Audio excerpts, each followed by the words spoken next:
आज मस्त टपरीवरच्या चहाची मजा घेतली आणि लाईफमध्ये फर्स्ट टाइम मी वॉफल्स ट्राय केले. पण त्याआधी 12 तासाची झोप काढून पण डोळे काय उघडायचं नाव घेत नव्हते. आळसवर आळस येतच होता. अब क्या ही करू मैं, मेरी प्यारी सी इस नींद का.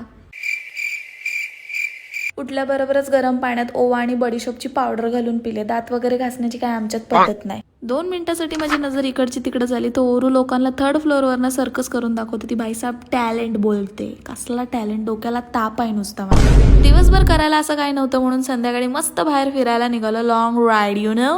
गप्पा मारत मारत कधी मानगावाला समजलंच नाही. जेवणाची वेळ सुद्धा झाली होती. म्हटलं हॉटेल अंगणला जेवायला थांबूया.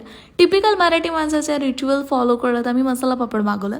चिकन आंटीसोबत रोटी मागवली होती आणि जसं मी काही शूट करायला कॅमेरा ओपन करते तर लगेच माझ्या घरातले माझ्या मागणं मला चिडवायला सुरू करतात. जाने दो, क्या ही करू अब मैं इन गरीब लोगों का.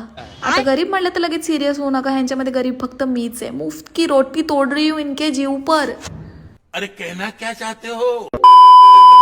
ह्यांच्या जीवावर असं मला म्हणायचं होतं. हॉटेलच्या बाहेर आलं मला डेझर्ट बाउलचं शॉप दिसलं. मग काय, कधी ट्राय केलं नव्हतं. म्हटलं आज करून बघूया. मी चॉकलेट डिझायर वॉफल मागवलं होतं. खाताना काही व्हिडिओ झाली नाही कारण लेच उशीर झालेला म्हणून फटाफट खाऊन घरी यायला निघालं.